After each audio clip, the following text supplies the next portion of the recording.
가장 위대한 드라마 25번째 악과 환상 세 번째 시간입니다. 오늘 다 끝냈으면 좋겠는데 이 부분을 그런데 끝낼 것 같지가 않습니다. 그래서 한 번 더 시간을 갖도록 하고요. 오늘은 그 존 밀턴의 신라권 그 작품을 함께 살펴보면서 성경 말씀을 함께 묵상하는 시간을 갖도록 하겠습니다.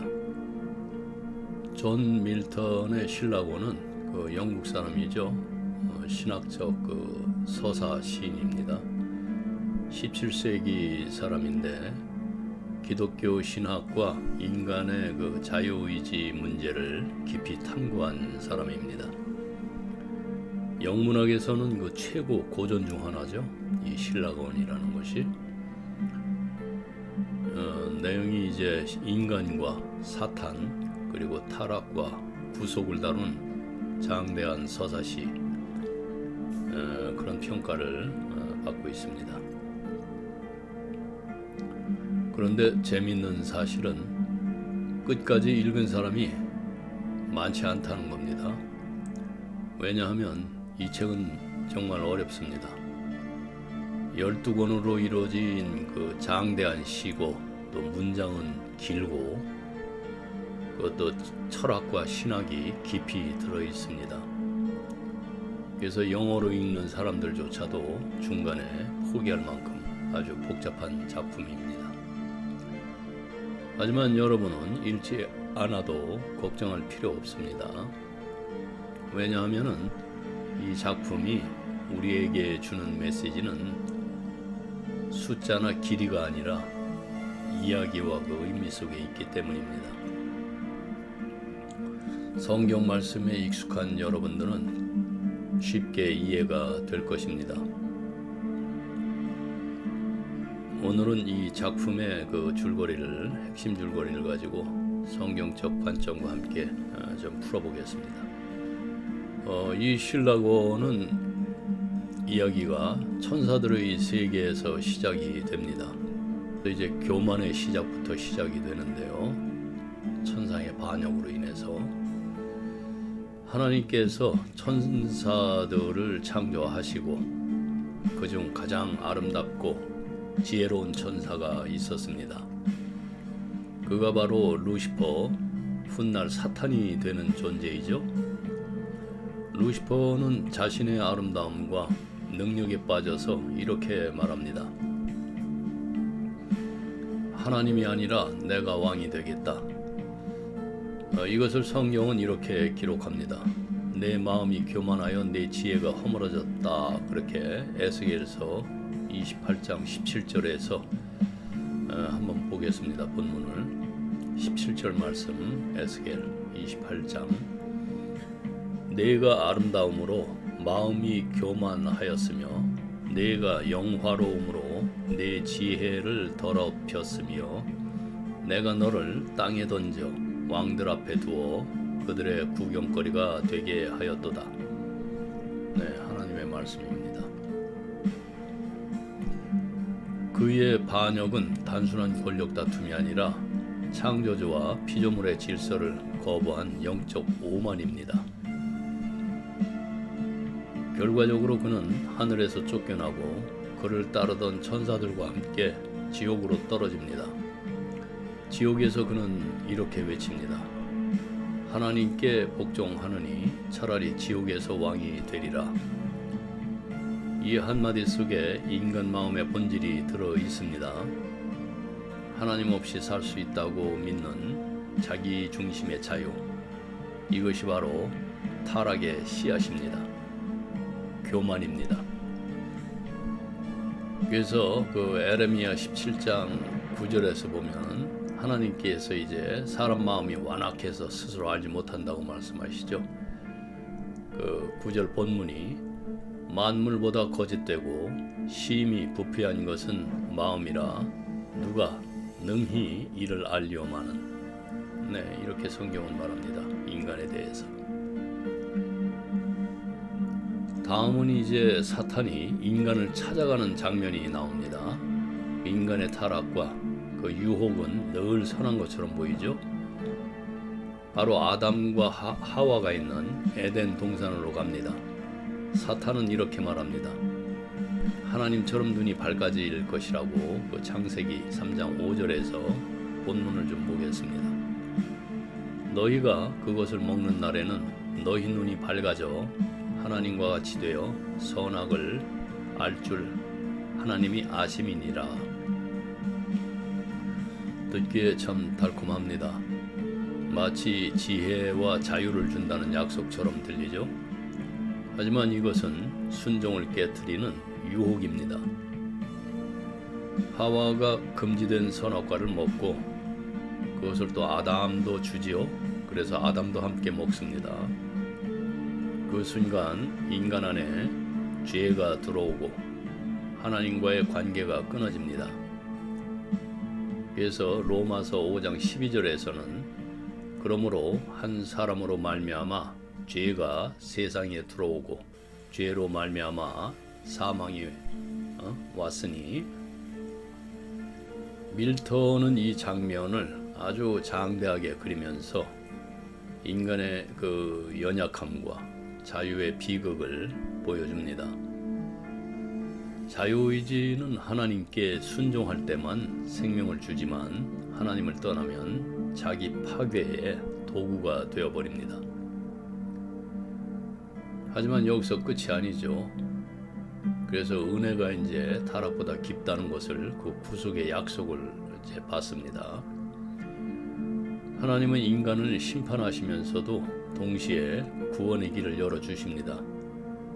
그러나 우리 주의 선하심이 크므로 우리 주께서 우리를 사랑하신 까닭에 그리스도 안에서 구원의 길을 예비하셨다고 이렇게 요약할 수가 있는데, 에베소서 2장 4절에서 5절 말씀을 보겠습니다.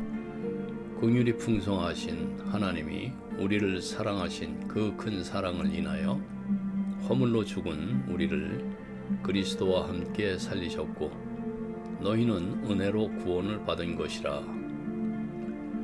네, 한 사람으로 그 아담으로 죄가 들어왔지만 다른 한 사람 곧 그리스도를 통해서 구원이 올 것이다 이렇게 예언하십니다. 밀턴은 여기서 그리스도의 사명을 예언적으로 보여주면서 하나님은 천사들에게 물으십니다. 누가 내려가 인간을 구할 것인가? 그때 아들의 음성이 들립니다. 제가 가겠습니다. 그 빌립보서 2장 6절에서 8절 말씀 보겠습니다. 그는 근본 하나님의 본체시나 하나님과 동등됨을 취할 것으로 여기지 아니하시고 오히려 자기를 비워 종의 형체를 가지사 사람들과 같이 되셨고 사람의 모양으로 나타나사 자기를 낮추시고 죽기까지 복종하셨으니 곧 십자가에 죽으심이라. 그리스도는 자기 낮춤과 순종으로 인간의 불순종을 대속합니다. 바로 이것이 신라곤의 그 신학적 핵심입니다. 그러니까 사탄의 교만이 타락을 불러왔고 그리스도의 순종으로 구속이 되는 것이죠. 인간이 죄 가운데 빠지더라도 하나님께서는 은혜로 회복의 길을 열어주신다는 메시지입니다. 그래서 여러분, 이 이야기는 단순히 천사와 인간 이야기만이 아닙니다. 우리 삶 속에서도 여전히 반복이 됩니다. 우리 마음속에도 사탄의 목소리가 들리죠? 너가 제일이다. 너도 왕이 될 수 있다. 하나님 없이도 충분히 살 수 있다. 하지만 동시에 하나님의 음성도 들립니다. 그래도 구원의 길이 있다. 내가 너를 회복시키겠다. 즉 신라구원은 교만과 타락 그리고 은혜를 동시에 보여주는 거울입니다.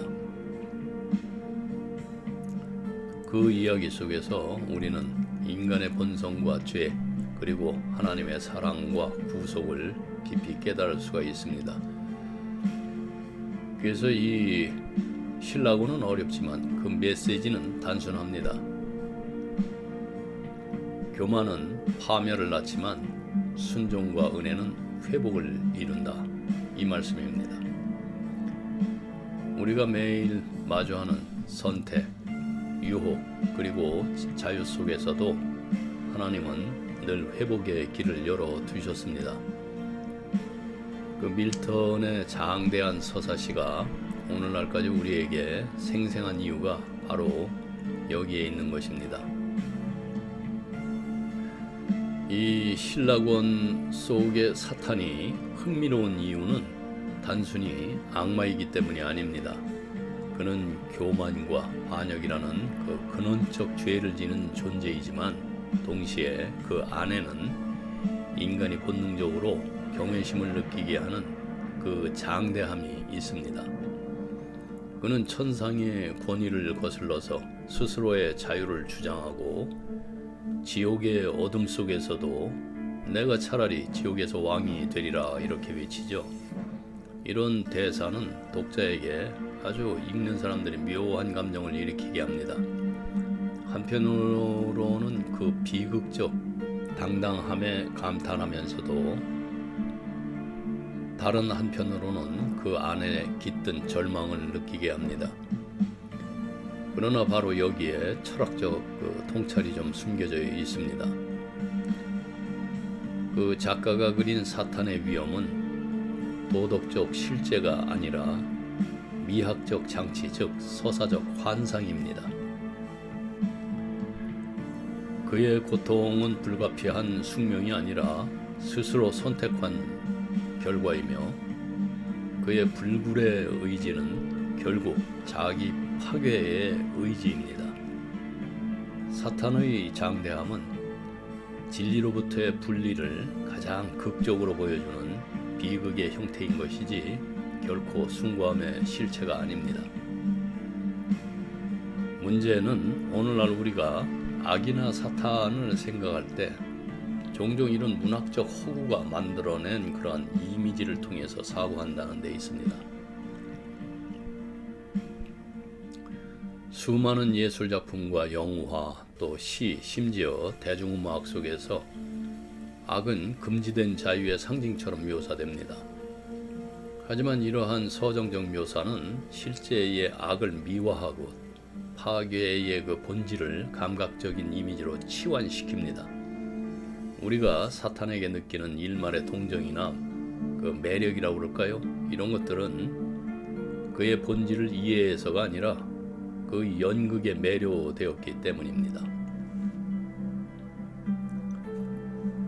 이 철학적으로 말하면은 이것은 이제 현상과 실제의 혼동이라고 이렇게 말하는데요. 악은 본질상 공허합니다. 진리의 결여 속에서만 존재를 합니다. 그럼에도 불구하고 인간은 그 공허함을 장엄하게 느낄 때가 있습니다. 왜냐하면 우리들의 감정은 종종 도덕적인 그런 실체보다도 어떤 그 상상적인 미학적인 인상에 이제 감정적으로 먼저 반응하기 때문입니다. 따라서 우리는 악을 이해할 때 그 아름답게 포장된 외형을 넘어서 그것이 얼마나 자기중심적이며 자기 파괴적인 선택에서 비롯된 것인지를 꿰뚫어 보아야 합니다. 결국 밀턴의 그 사탄은 우리로 하여금 악의 매혹과 허무의 본질을 동시에 직면하게 하는 그 거울이라고 할 수가 있습니다. 그는 인간의 오만과 자유의 그 왜곡된 욕망이 어디까지 갈 수 있는지를 보여주는 문학적 상징입니다. 그리고 그 상징을 통해 우리는 깨닫게 됩니다. 악은 결코 숭고하지 않으며 그것이 빛나 보일 때조차 그 빛은 자기 파괴의 불꽃일 뿐이라는 것을 알게 됩니다. 성경은 사탄을 처음부터 위대한 존재로 그리지 않습니다. 그는 하나님께서 창조하신 피조물이며 스스로 하나님이 되려는 욕망 때문에 타락한 존재입니다. 에스겔 28장은 그를 기름 부음을 받은 덮는 그룹, 그 에스겔서 28장 14절에서 이렇게 묘사하면서 그의 교만 때문에 네가 내 아름다움으로 마음이 교만하였도다 이렇게 고발을 합니다. 즉 사탄의 타락은 본질적으로 피조물이 스스로를 창조주와 동일시하려 한 그 오만이죠. 네, 교만. 그래서 이 신라관 속에 사탄이 나는 지옥에서라도 왕이 되리라고 그 외친 순간에 이미 성경적으로는 영광의 자리에서 쫓겨난 피조물의 그 비극적 패러디가 시작된 겁니다. 그는 더 이상 빛의 천사가 아니라 스스로 광명의 천사로 가장하는 자, 그 고린도후서 그 11장 14절 말씀입니다. 그래서 겉으로는 고귀해 보이지만 그 내면은 어둠의 권세, 그러니까 골로새서 1장 13절에 대한 그런 속한 존재이죠. 이 점에서 성경은 악의 본질을 정확히 이제 폭로하고 있습니다. 악은 실체가 아니라 선의 부재, 존재가 아니라 왜곡된 의지. 네. 사탄의 교만은 창조 질서의 중심을 자신으로 바꾸려는 시도였고, 그 순간 그는 하나님의 영광에서 떨어진 빈 껍데기가 되었습니다. 이사야서 14장 그 말씀처럼 너 아침의 아들 계명성이여 어찌 그리 하늘에서 떨어졌으며 네가 내 마음에 이르기를 내가 하늘에 올라 하나님의 뭇별 위에 내 자리를 높이리라 하였도다. 사탄의 위엄은 그래서 참된 영광이 아니라 왜곡된 빛입니다. 그가 인간에게 주는 유혹은 늘 같은 본질을 갖습니다. 너도 하나님처럼 될 수 있다는 그 창세기 3장 5절의 말씀인데요. 이 교만의 유전자가 인류의 마음속에 스며들면서 오늘날에도 자기 중심의 그 자유와 진리 없는 그 자율, 그것을 미화하는 모든 사상 속에서 여전히 살아 있습니다. 그러므로 사탄은 단지 문학적 상징이 아니라 죄의 본질을 드러내는 거울입니다. 그는 인간이 하나님 없이도 스스로 위대할 수 있다고 착각할 때 어떤 운명을 맞는지를 보여주고 있습니다. 우리들의 삶 속에서 그것이 보여지고 있습니다. 역사하고 있고요. 그의 불굴의 의지는 신앙의 용기가 아니라 순종을 거부한 자율의 환상이고, 그의 장대함은 하나님 없이 서려는 인간의 교만이 만든 허상입니다. 요한복음은 이렇게 결론을 내립니다. 그 빛이 어둠의 빛이 돼 어둠이 깨닫지 못하더라. 요한복음 1장 5절 말씀인데, 사탄은 빛을 가장하지만 그 안에는 생명이 없습니다. 반대로 그리스도의 빛은 생명을 주는 참된 영광인데요.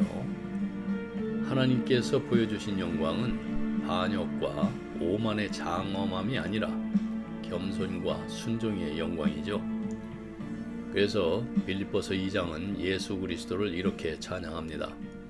그는 근본 하나님의 본체시나 자기를 낮추시고 죽기까지 복종하셨으니 곧 십자가에 죽으심이라.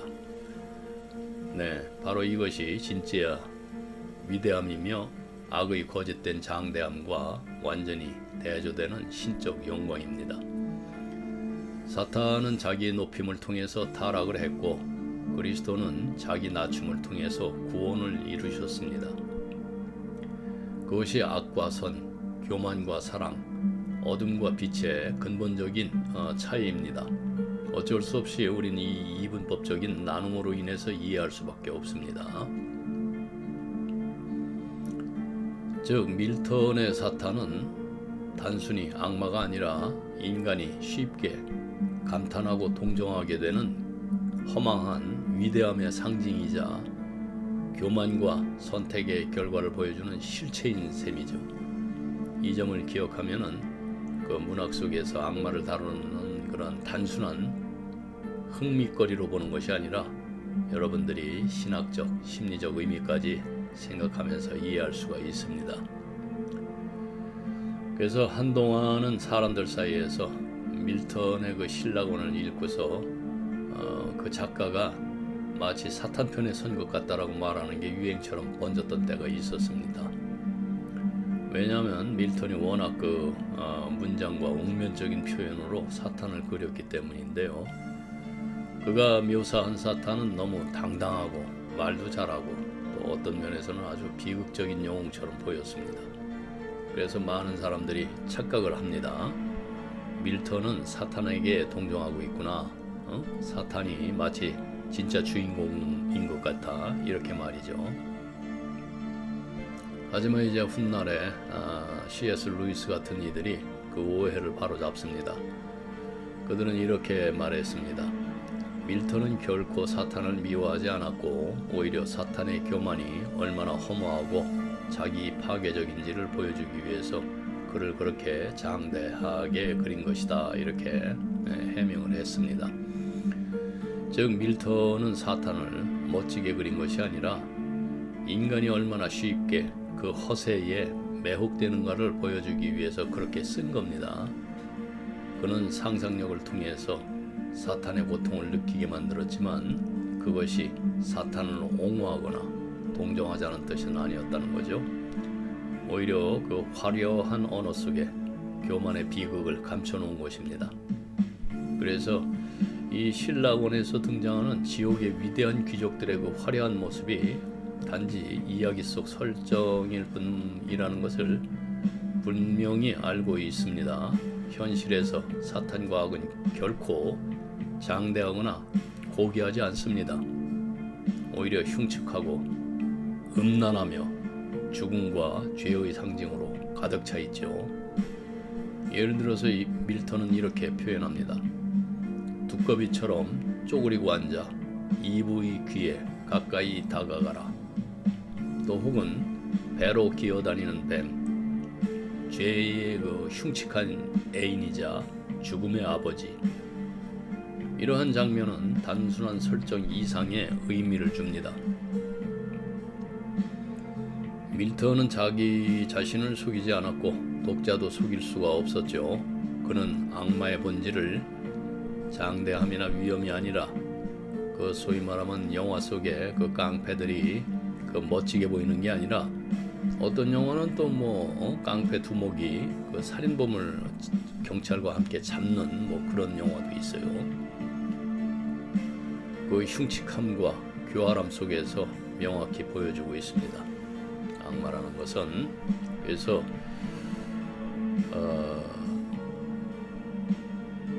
지난 수세기 동안 이 사탄의 설정을 이러한 밀턴이 보여준 사탄의 모습과 그 설정이 얼마나 강력하고 영향력이 있었는지 우리들이 머릿속에 지금 새겨진 사탄의 모습들은 주로 이런 오랫동안 사람들에게 인식되어 왔던 그런 하나의 보여주는 사례입니다. 그래서 여러분들도 이러한 그 고전들을 좀 읽어보시면 좋겠어요. 그래서 어느 교수가 그 번역본을 냈는데 그 크리스찬들이 읽기가 좋을 것 같습니다. 좀 권해드리고. 그리고 보면은 그 악마를 고귀한 고통받는 자 이런 설정도 있습니다. 그래서 시인들조차도 이 설정에 매료가 되어가지고 자신들이 속아 있다는 사실을 깨닫지 못합니다. 그럼에도 불구하고 그런 어떤 질서나 그 하나님의 통치에 반항하는 것 속에서 고귀함을 찾으려는 그런 단순한 사고방식의 사람들에게는 이런 설정들이 매력적으로 다가옵니다. 일부는 이런 설정을 그 이단적 사고나 반항적 태도를 드러내는 증거로 또 오해하기도 합니다. 오늘날로 치면은 이런 현상을 그 사회 속에서 많이 발견할 수 있잖아요. 사회적 약자나 정의롭지 않은 상황 속에서 그 반항적 영웅의 이미지를 숭배하거나 또는 좀 전에 말씀드린 대로 범죄와 그 폭력, 부당함 속에서도 잘못된 정의감을 미화하는 모습을 보는 것과 비슷합니다. 즉 화려하고 고상하게 포장된 악의 모습이나 고통받는 그 반항적 영웅의 이미지는 사람들에게 여전히 매혹적일 수 있지만은 그 속을 제대로 들여다보면은 현실과는 거리가 먼 아주 환상일 뿐이라는 사실을 여러분들이 깨닫는 것이 중요합니다. 그래서 우리가 지난 시간에 마주 살펴보았던 그 괴테의 파우스트에서 우리는 또 하나의 그 중요한 질문과 마주하게 됩니다. 바로 그리스도와 그리스도를 따르는 사람은 악을 어떻게 다뤄야 하는가 하는 문제이죠. 성경은 우리에게 이렇게 말합니다. 하나님은 악조차도 당신의 섭리 안에서 선으로 바꾸신다는 것이죠. 로마서 8장 28절 말씀이에요. 우리가 알거니와 하나님을 사랑하는 자 곧 그의 뜻대로 부르심을 입은 자들에게는 모든 것이 협력하여 선을 이루느니라. 사탄의 꾀임과 인간의 죄가 세상을 망친 것 같지만은 그 죄를 통해서 하나님은 오히려 더 큰 구원의 길을 여셨습니다. 그래서 교회는 이렇게 고백합니다. 오 복된 죄여, 아담의 죄로 인해 그리스도께서 우리에게 오셨도다. 죄가 없었다면 하나님이 사람이 되시는 성육신의 은혜도 없었을 것입니다. 즉 인간의 타락은 끝이 아니라 구원의 문이 열리는 시작이었습니다. 그리스도 안에서 하나님은 인간의 어둠 속으로 직접 들어오셔서 그 어둠을 빛으로 바꾸셨습니다. 이것이 바로 하나님의 영광이 사람 안으로 들어온 사건, 곧 구속의 신비입니다. 그래서 오 복된 죄여, 그토록 위대하고 존귀한 구속자를 얻게 하다니. 오 복된 죄여, 라틴어로 펠릭스 쿨파, 펠릭스라는 말은 행복한 아니면 다행스러운 뜻이고 쿨파, 죄나 잘못이라는 표현, 이렇게 됐는데 성 아우구스티누스가 또 혹은 성 토마스 아퀴나스 이런 분들이 그 신학자들이 아니면 교부들이 사용을 했는데요. 특히 중세 라틴 전례문과 부활절의 그 찬송에서 널리 알려지고 있습니다. 이러한 표현은 아담의 타락을 단순한 비극으로 보지 않고 그리스도의 오심과 구속의 은혜를 가능케 한 사건으로 해석합니다.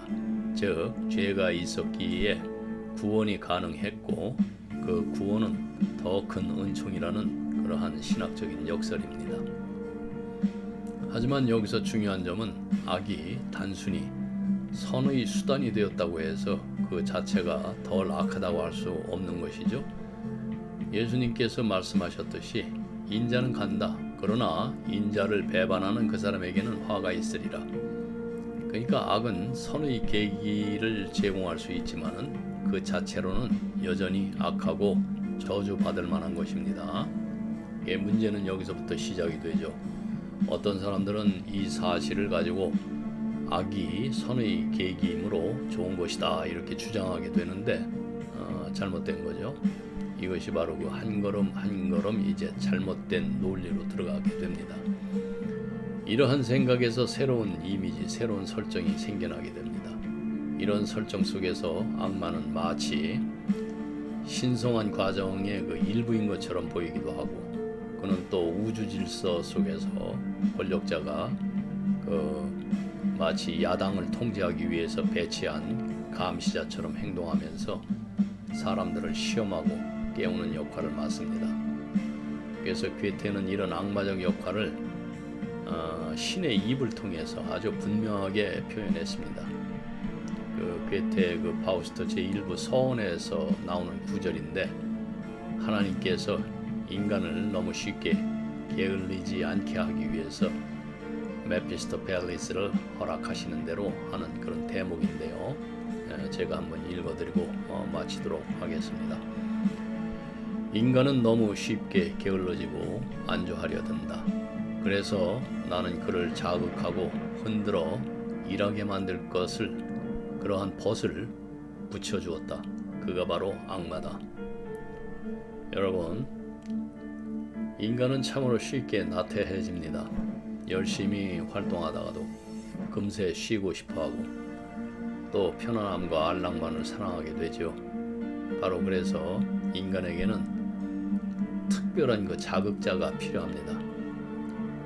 이 자극자는 인간이 그냥 게으름에 빠지지 않고 도전과 노력 속에서 살아가도록 만들어줍니다.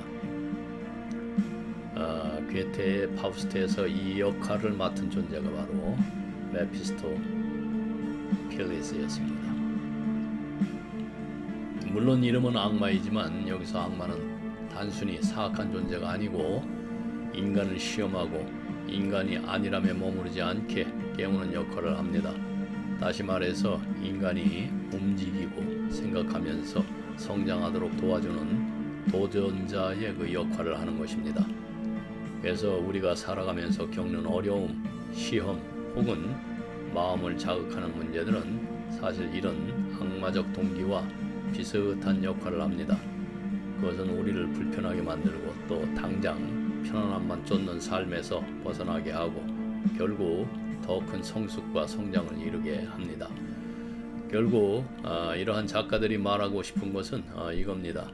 인간에게는 도전이 필요하고 도전 속에서 비로소 인간의 활동이 활기차게 살아난다는 것이죠. 그래서 편안함만을 너무 세상이 참 많이 편해졌죠.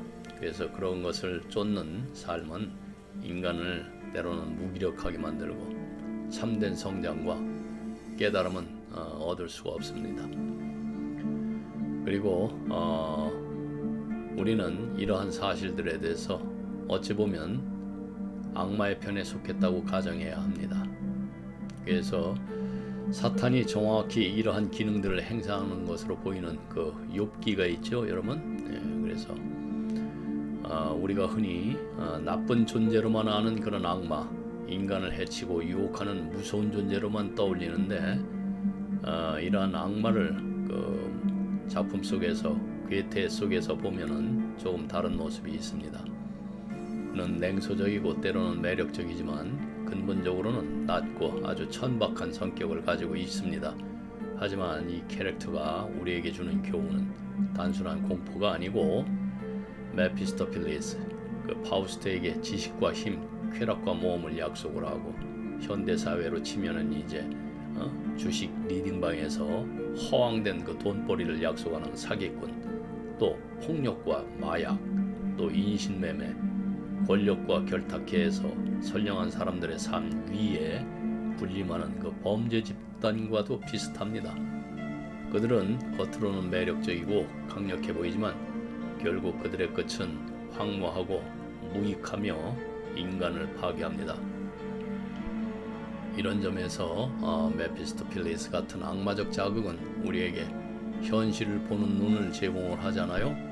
그는 단순히 악을 행하라고 부추기는 것이 아니라 인간의 욕망과 한계를 보여주고 우리가 단순히 안락과 만족 속에 안주하지 않게 만드는 역할을 합니다.